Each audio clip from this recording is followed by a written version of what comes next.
Hi everyone, Evan Thompson here. I'm editor-in-chief and national writer at Sport Relay. Prior to joining Sport Relay, I was at Last Word on Baseball. During my time there, back in June of 2022, I filmed the first 2 episodes of reliever Roundup and Bullpen Bonanza. It is now February of 2025, and with the launch of the Trade Trees videos, as well as the birth of Sport Relay's channel on Rumble, I've decided to reshoot the 2 reliever Roundup and Bullpen Bonanza episodes. What follows is a blast from the past. Enjoy.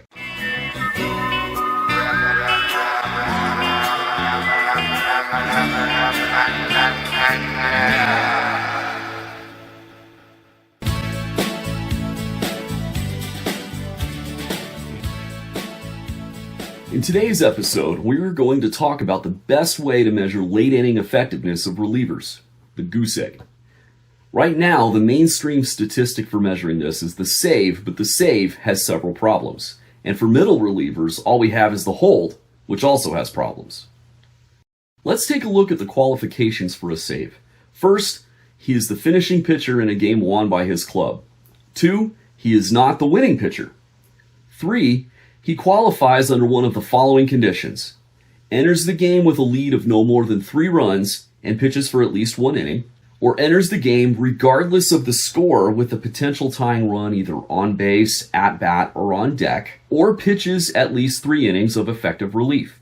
Let's look at a scenario with a save that is rather far-fetched, but still could happen and would still give a pitcher a save. Say a pitcher enters the game in the bottom of the 8th. His team leads by 5, the bases are loaded, there are 2 out. If said reliever strikes the batter out because his team is up by 5, you would normally think, okay, that's not a save situation. But with the bases loaded, that means the tying run is on deck, so that does qualify as a save. Now let's keep it going. Say in the top of the 9th, his team bats around and they put 5 runs on the board, so now his team leads by 10, and he stays in the game and pitches a 1-2-3 9th with a 10-run lead. He still gets the save because the tying run was on deck when he entered the game in the bottom of the 8th. Oh, it gets better. He could even give up 9 runs in the last inning, and guess what? He still gets the save because he entered the game in the bottom of the 8th with the tying run on deck. Now, let's be honest, he wouldn't give up 9 runs in the inning because the manager would pull him way before then unless he was completely out of pitchers, but that's beside the point. Back to the show. Here's another more realistic scenario. Reliever enters the game with a 3-run lead in the top of the 9th, base is empty, gives up a hit, and then gives up a 2-run home run. Then he walks the bases loaded before striking 3 consecutive guys out. He'll get a save even though it could be said, and it would be a very compelling case, that his team won in spite of him.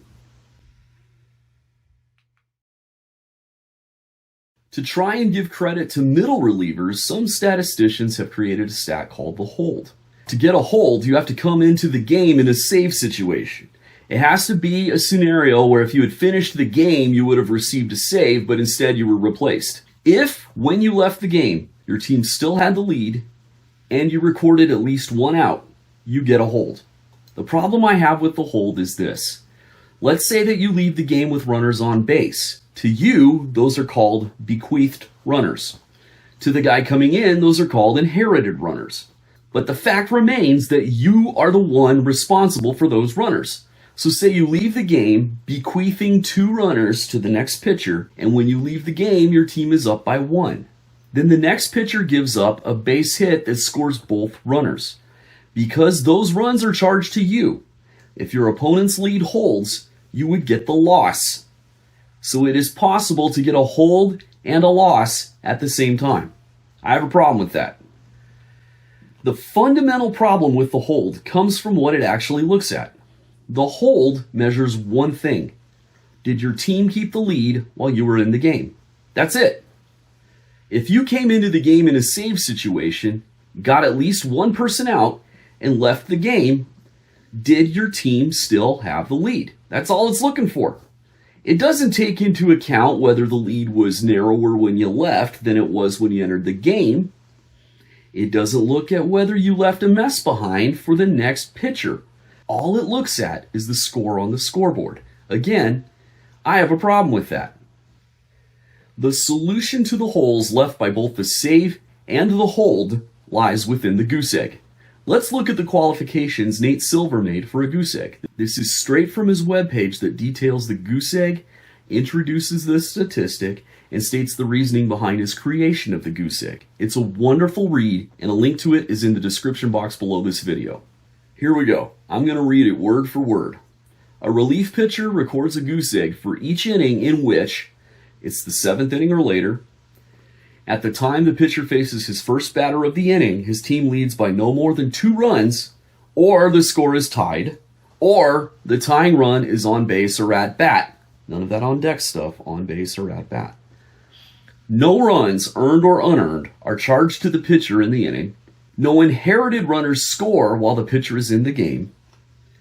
The pitcher either records 3 outs when he pitched, or records at least 1 out, and the number of outs recorded plus the number of inherited runners totals at least 3.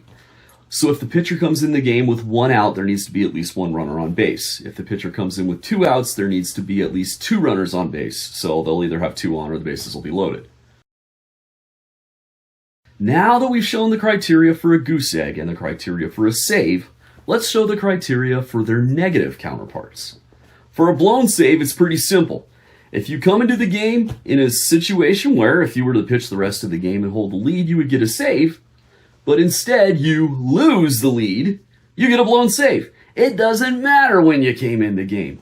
It doesn't matter if you came in the 5th inning. It doesn't matter if you came in the 6th inning of a game that you would never finish. You would still get a blown save. Now, for the negative counterpart of the goose egg, which is the broken egg. If you enter a game and you're in a situation where, had you finished the inning and not had any runners score at all, you would have had a goose egg, but instead you give up an earned run and you don't finish the win for your team in that inning, you get a broken egg. If you give up an unearned run, or if you allow an inherited runner to score, or if you give up an earned run but still finish the win, you get a meh, which, as Nate Silver said, is not worth talking about much, so we're not really going to discuss it here anymore. In terms of chess, it's a stalemate. In addition, any situation that is a goose egg situation but does not result in either a goose egg or a broken egg also goes down as a meh. Let's take a look at a scenario that will demonstrate not only the problems with the save, hold, and blown save, but the superiority of the goose egg, broken egg, and meh. We're playing a game on the road. It's the bottom of the 7th inning. Our starter has pitched well, but has run into some trouble. The score is tied, the bases are loaded, and there's 1 out. To save the day, we bring in our lights-out middle reliever, Charles. Charles gets us out of the mess by getting the batter to ground into a double play. We don't score anything in the top of the 8th. In the bottom of the 8th, we bring in another reliever, David. David ends up walking in a run with the bases loaded, so now we are down a run going into the top of the 9th. Our team scores 3 runs.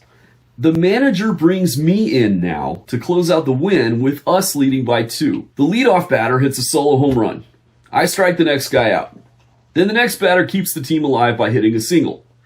The batter after him also singles, sending the runner from first to third.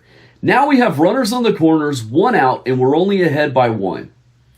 I end up getting the batter to ground into a game-ending double play, and we escape with the victory. Let's look at the 3 relief pitchers. Charles is the one who did the most to help us win. However, under the save rules, I get the save, David gets the win, and Charles gets nothing. He doesn't even get a hold because we weren't ahead, we were tied.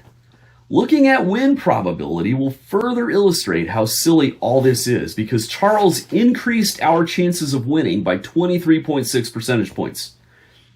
David, the winning pitcher, mind you, decreased our chances of winning, or increased the chances of losing, by 23.1 percentage points. Under the goose egg rules, however, Charles will deservedly get a goose egg. David will get a broken egg, and I will escape with a meh because despite my best efforts, I ended up closing out the win for the team.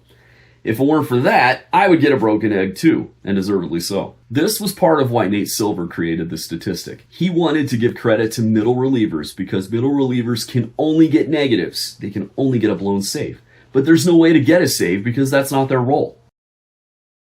When looking at the goose egg, the most important statistic related to a goose egg is the ratio of goose eggs to broken eggs. The historical average all the way back to 1921 is 3 to 1, 3 goose eggs for every broken egg. And if you look at the league averages right now, they're around 3 to 1 every year. Let's compare win probabilities for a reliever who enters the game in the 9th inning with the bases empty and a 3-run lead, which is a save situation but not a goose egg situation, versus the maximum lead allowed for a goose egg, 2 runs if the bases are empty. In a 3-run game with the bases empty, the team with the lead in the 9th inning has a 96.7% chance of winning the game. Hall of Fame reliever Rich Gossage said anyone who can't hold that lead on a regular basis doesn't belong in the majors. With a 2-run lead, the win probability is 92.6%, still very high. However, let's take a look at what certain hits will do to the chances of winning. In the 9th inning of a 3-run game, if the leadoff hitter of the trailing team hits a single, his team's chances of winning increased by 3.8 percentage points. In a 2-run game, same scenario, his team's chances of winning increased by 7.5 percentage points. So it's 1/10 of a percentage point shy of being twice as damaging. Now, same scenario, except the leadoff hitter of the trailing team hits a home run. In a 3-run game, that increases his team's chance of winning by 4.1 percentage points. 2-run game, that increases his team's chance of winning by 8.9 percentage points, so it's more than twice as damaging. As you can see, in the 9th inning of a 2-run game, hits by the trailing team are far more damaging than they are in the 9th inning of a 3-run game. Furthermore, if the leadoff hitter gets on in a 3-run game, the tying run is still on deck. So 2 guys have to get on to even bring the tying run to the plate. However, if the leadoff hitter gets on in a 2-run game, now the tying run is at the plate. So the pitcher has very little margin for error. If he gives up a home run there, for example, it's a tie game. There are several other reasons we could give for why a goose egg is superior to the save. If I listed them all, this video would be much longer. So I prepared for you the most condensed version I can give with the most compelling arguments out there for why the goose egg is superior to the save for measuring effectiveness of late inning relief. Thank you for watching this episode. If you enjoyed it, please give it a like. Click subscribe so you'll never miss an episode of this show or of our other show, Trade Trees. Tell your friends and baseball contacts. If you haven't done so yet, consider buying my books, A Complete History of the Major League Baseball Playoffs, Volume 1 and Volume 2. There are links in the description box below this video. And finally, bookmark and regularly visit sportrelay.com. Until next time, this is Evan Thompson saying so long for now.